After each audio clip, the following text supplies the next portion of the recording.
Welcome back, folks. I'm Jake Ellenbogen, and today we are going to be talking about Kyren Williams because we did get an update from Jordan Rodriguez, Les Snead, and company that the Rams are working on a deal for Kyren Williams. They're in the process of it. Now, they're not necessarily anywhere near close to getting it done, and I'm not sure if they will get it done this offseason. But what I will tell you is that I thought this was really encouraging to hear this. Kyren Williams has started 27 games for the Rams, 38 games he's played. He's a guy that they traded up to get in the 5th round with the Vegas Raiders to secure his services in the draft. And this is somebody that has been talked about since January, okay? So Les Snead mentioned a potential extension back in January. I believe it was January 25th. He said he is a Ram. That's what he said, right? So 2 months later, that hasn't changed. Jordan Rodriguez reporting that the Rams will meet with Kyren's agent, Drew Rosenhaus, this week at the annual league meetings to discuss a possible contract extension. Now, Snead says the Rams would like to, quote, engineer a long-term partnership, end quote, with Kyren. Now, Snead confirmed that both sides are apart on numbers right now and that it could take some time, but that doesn't mean that no contract will come of it. And if they can get it done before the season, that's what they're going to try to do. Now, quote, Kyren's a great human. We all want this to work out. It's just, can we agree upon a contract where we feel like it's a win-win, end quote. So I know some people are thinking about this and they're thinking about Ernest Jones and how at one point or another the Rams looked like they were going to bring back Ernest Jones until they didn't. And I get that, but I don't get the sense this is the same thing. First off, they have this kind of preconceived assumption from people that they'll never pay a running back again because of Todd Gurley. This is completely different. Gurley was a first-round pick who had knee issues and was, honestly, he was the best player in the league when they paid him. But he had knee issues. So unfortunately, that caught up with him and then it hurt him, right? Kyren has stayed relatively healthy. He had some bumps and bruises last year. He missed some games the year prior, but he stayed healthy the whole year last year. So he gave him a lot of, like a huge body of work. Sean McVay alluded to that and mentioned that. I will say this. When it comes to Kyren Williams, this is where I think it goes. I think we're looking at a 3-year deal. I think we're looking around 3 years, $31 million. I think that would be the final deal if that's what happens. But I also want to make this very clear. If they don't get a deal with Kyren Williams done, I suspect they get a deal before free agency next year. I think the point is that we can learn from this. The 5'9", 202-pound running back that they have in stock right now, who's going to be 25 in August, is somebody they want to keep around. And there's value there. He's an outstanding pass protector, one of the best in the NFL. He was when he was drafted 164th overall in the 2022 NFL Draft.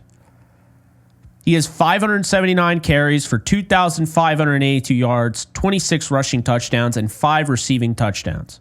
So this is a guy that they want to stay in that building. A team player, they love him. He wants to be a Ram. We'll see if it gets done. We'll see if it's locked in this offseason. My guess is that they probably don't get anything done this offseason. But I do believe they're going to get something done before free agency next year. So what do you take away from this? Well, if you're a draft fan and you're talking, all sorts of draft content, you're talking with your buddies about your favorite draft prospects, you're looking at running backs, their film, their highlights, whatever. This should give you kind of a smoke signal here. And it doesn't necessarily mean they're going to draft a running back or they're not going to draft a running back. But it should tell you the direction they're trying to go in. They wouldn't be saying all this just to say it and then trade him away. I think it's very clear they want to keep Kyren Williams. This is what I've been told as well. This really kind of coincides with what I've been hearing. I think they'll try to get a deal done this offseason. I think they will fail to do so, and they will get one done after the year. And I think worst comes to worst, this is going to go one of two ways. The worst case scenario is that, and I just don't see Kyren doing this, but is that he wants to be traded, which I don't see that. The second worst case scenario, well, obviously not bringing him back would be another one, but the second one that involves him coming back would be on a 1-year deal, a lot of guaranteed money, all that, right? Kind of like a prove it deal. But I feel like they want him to stick around as long as possible. So my takeaway is this. The Rams don't want Kyren to go anywhere. This doesn't mean the end of Blake Corum, but it does make Blake Corum's role a little complicated.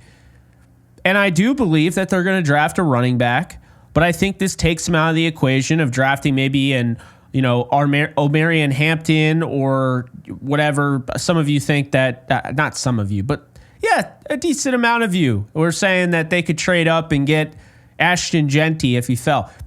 No, they're not going to do that. So I think this really kind of keeps the door open for that third round running back, but really eliminates any chance of picking a running back maybe in the first round, unless this is all a leverage play. And we'll see how the board shakes out. But I would expect more so, less of a bell cow and more so a receiving back, an explosive back, a guy that can complement the offense. I think some people would say Bayshul Tootin. I would probably lean towards Brashard Smith if they're okay drafting in the second round via a trade down or whatever. I think Travion Henderson, regardless if they keep Kyren long term or not, those two in tandem, that's where the league's headed. I really think the league we're going to start to see with a Jahmyr Gibbs, David Montgomery tandem. Now, I'm not saying Kyren is David Montgomery. I'm not saying that at all, but I think we're going to start to see guys like a more complementary running back room, as I've alluded to in the past with Jonathan Stewart and D'Angelo Williams, as I've alluded to in the past with Steven Davis and Deshaun Foster, both of which the Panthers do this a lot, clearly. But that's how I feel. And you know what? I think it's a smart approach. So wouldn't rule out I definitely would not rule out a running back, but I also wouldn't say, like, for instance, Quinshon Judkins. I don't know if he makes any sense for them. A guy that would probably be a bell cow, would probably interfere, because here's the thing. You got to play it kind of both ways. If you're all in on signing Kyren Williams, going out and getting a guy that could easily replace him and you could give him a lot of carries or whatever and put yourself in a weird position, that's probably not the best place to go. So getting somebody that complements his ability, adds things that aren't in the running back room, that to me makes the most sense. I have said it before, I'll say it again. Travion Henderson is the best fit for the Rams, but there are guys like RJ Harvey and Brashard Smith and Bayshul Tootin and guys like that that would make sense as a complement for Kyren Williams. So I would say keep an eye out for that. I think that's the direction the Rams go in, whether they're picking them at 101 or in the 140s. I think it's going to be that late day 2, early day 3 range if they go running back. But that's all I got for you guys. My prediction is Kyren will be a Ram next year, not just this year, but also next year. After that, we'll see what happens. But yeah, let me know in the comments section what you guys think. Be sure to like, subscribe, and comment. I'll see you guys soon. Later, folks. All right, guys. So once again, just want to let you guys know that you can check out my new side project, The Lounge. I interview athletes, musicians, actors, actresses, all the nine. So definitely check it out over on the Lounge with Jake Ellenbogen channel. Be sure to subscribe and enjoy. In case you guys haven't noticed, I do have a Discord channel for my community on this channel. And if you want to be a part of it, it is free. The link is in the description below. You can sign up. This is basically a 24/7 Rams channel, and we are almost at 1,100 members. So if you want to be a part of it, just hit the link in the description below.